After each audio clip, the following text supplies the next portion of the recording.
This is one of the easiest ways to wrap a bead. There are easier ways. You could just put a piece of wire through it and do a loop and a loop. But this is almost the same way, and it looks a gazillion times more fun because you feel all astronomical and planetary-ish. This is 18 gauge, non-tarnished silver, and that's what we're going to use because these are all pretty colors to go with that purple, blue, and pink, amethyst, sodalite, and rose quartz, respectively. 8mm, 6mm, 4mm, my three favorite sizes in spheroid beads that try to mimic the shape of supposedly our planet, although a lot of us more enlightened ones knows that the planet might be a little flatter than people think. So here, we're going to take this and bend it. Watch. And then we're going to take it. Now we have a right angle. You see that? As opposed to a wrong angle. And we're going to roll it backwards with our round nose pliers. Backwards, till we get a cute loop like that. Then we press the bead tight against the loop. If you didn't get it tight, you really get it in there tight. You muscle it and you abuse it. And you squeeze it tight like this. Make sure there's no sharp end. Feels nice. Now, we come around this side. Now, if you think you might dangle something below, give yourself a loop first. If you absolutely know you will not ever dangle anything, then you don't need to give yourself a loop. But I'm going to show you both ways. So here's pretending this is the very bottom of our earrings and we're not going to dangle anything. We're going to wrap this. And actually, if you do the loop, it makes it easier because you have something to grab onto with your fingers so you can get better torque as you twist it around. So I'm going to have to just press real hard. I'm holding this loop and pressing here, but it can still be done. And what I'm going to do is basically start to make this swirl and have it come around. Now, does your swirl have to be perfectly anything? No, it does not have to be, and it won't be, because you are not a machine. You are a human and you're deeply flawed, and all your flaws are going to come out and people are going to see them and laugh. That's the whole point of this. But just see how I'm like very relaxedly wrapping this. I can adverb any word I want, so don't even start with me.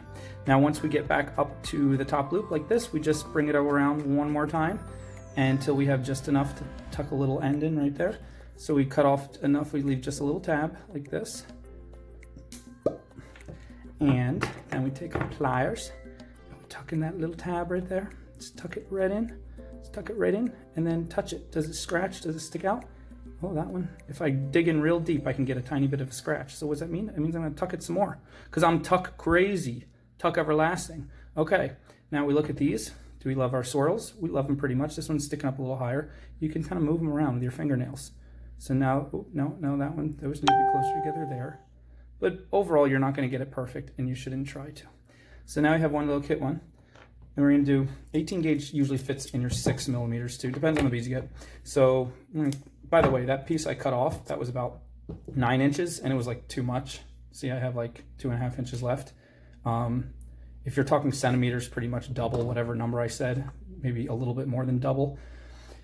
So now we're going to take this one and we are going to put it through again, do our little loopity loop, right angle, conk, bend it backwards. Whoops, grab it right on the end, bend it, roll it, bend it, roll it. Just keep repositioning. You want your wrist to feel comfortable. You don't want to be like turning your wrist some awkward position because then you can give yourself some wrist problems for many repetitive movements. Okay, so I got that one there.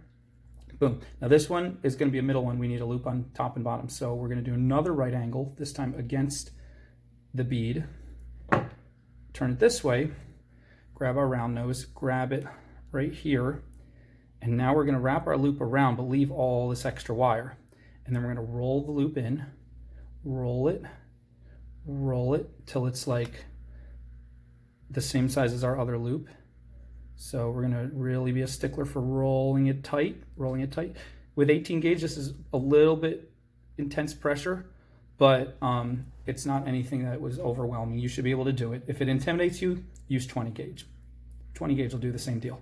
Okay, so now I'm grabbing this end and wrapping around the loop. I'm holding the loop tight with these pliers, wrapping around it, and now I'm starting to do my swirl.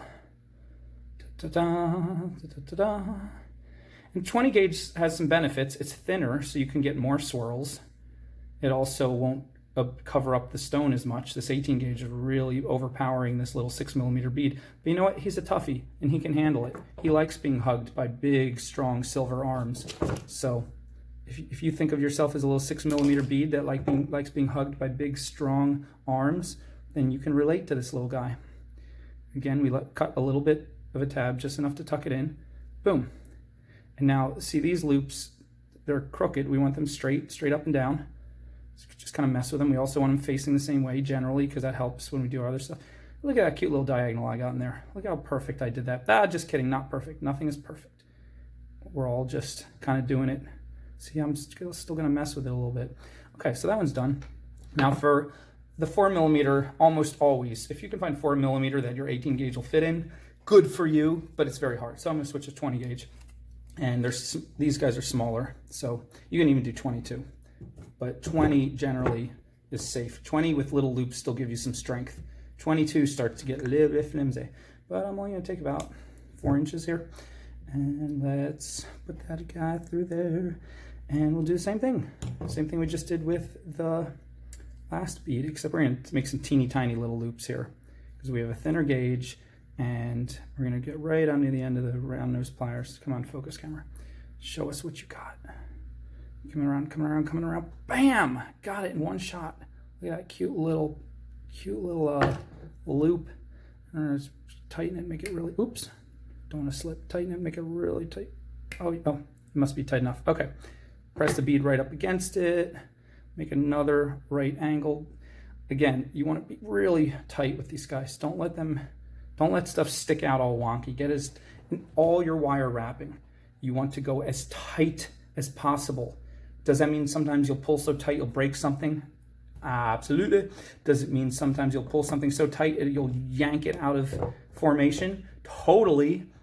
Is it still worth it? Yes, because the tighter you get your stuff, the neater it will look, the stronger it will be, and the better you will be at it. And then if you want to loosen your restrictions and do something a little bit more loose, you can always do that. But you need to have the skill first. They say, like, just in grammar, like, once you know the rules, you're allowed to break them, like if you're a writer. But if you don't know the rules and you're just breaking them because you don't know them, well, then you look like an amateur who doesn't know what he's doing. So here I go making the other loop here. And the loop is like the same size as the bead. Well, that won't do. Let's pull it in really tight. Roll it really tight. And then wrap it there and wrap it. And we can barely get it around once before it's going to totally cover up the whole bead. So once is good. 1.5 times loop, that'll do it. It still makes it look cool. Matches the others. Just got to get in real tight with this. Get a cute little, cut a tiny little tab. Bend it in. Tuck it. I love tucking these little guys. People are like, tucking is one of the hardest things. Come on. You got to keep tucking until you love it. That's how you beat something. Do you hate it? Do you hate something and it frustrates you? How do you beat it? You beat it by loving it. That's right. You can turn it around. You just flip it. You flip the script. Whoop, the hate turns to love. Pretty soon you have hippies dancing around you, throwing flowers at your feet and asking you if you'd like to join their compound. I would say, no, thank you, Mr. Hippie, but I do appreciate your pretty flowers. They smell nice. So let's put these guys together now. Now, there's a couple ways you can put them together. If you do it the way I said, one side will open up because it'll just be a loose loop. The other side is wrapped in, so it will never open. So the easy way, you can just put little jump rings between them. But if you want them even tighter together, you can try to find which side opens. And you might remember, it's the side where you did the tucking, hint, hint. And you try to find it, and you try to find which side of it is. There it is. See that? Boom, it's coming out. And then you take that guy and you just stick him right in there and tuck him back. Make sure you get him as tight as before so he doesn't come out, so this earring doesn't come apart. You know, squeeze from every position if you need to make sure that, you know.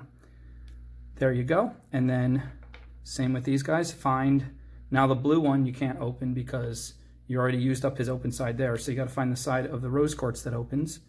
And again, it's the side where you tucked in the little piece, but then once you find that side, you have to find which part of the loop actually opens up, so you're not actually just hurting the loop trying to bend the wrong side.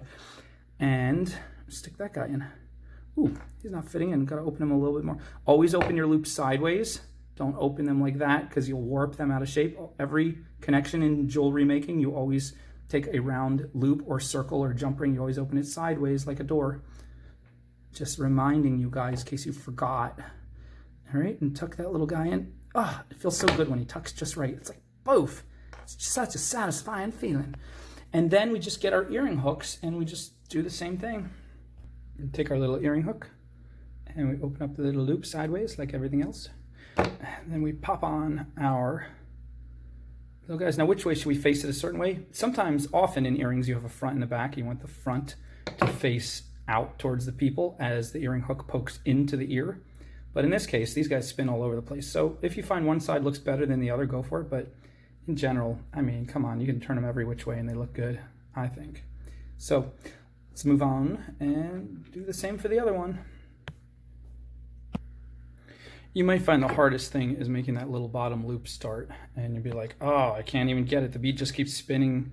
Sometimes you can grab it right here very carefully with your flat nose really tight and start to pull really hard, and you can start to form your swirl around like that. And again, grab it right at the base, pull really hard when you have a good leverage from the very end of the wire like that, and then you can start to wrap your swirl. But again, you got to squeeze very hard with these or you will slip and scratch the wire and drop the bead and cry like the river. And you know, and then you'll cry and people will laugh at you and you will feel so sad inside your soul. So another thing is, how do you get the right amount of wraps to match the other one? Well, trial and error. And remember, don't make it perfect. Just make it close. If you make it close, you're good.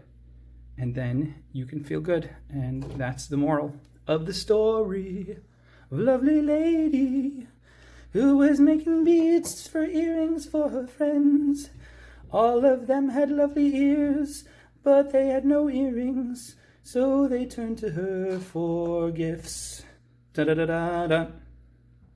And what if you make too many swirls? Well, just cut a little bit more wire off and then stretch them out a little bit more, like that. See, it's all just kind of trial and error, like everything, kind of, sort of. Unless you listen to your parents, then you can not make the same mistakes they made, you know, or listen to your teachers and your elders. Sometimes you just don't want to listen. You want to find out for yourself and make the same mistakes. And that just brings more crying to your life. I'll be crying, crying, crying, crying over you,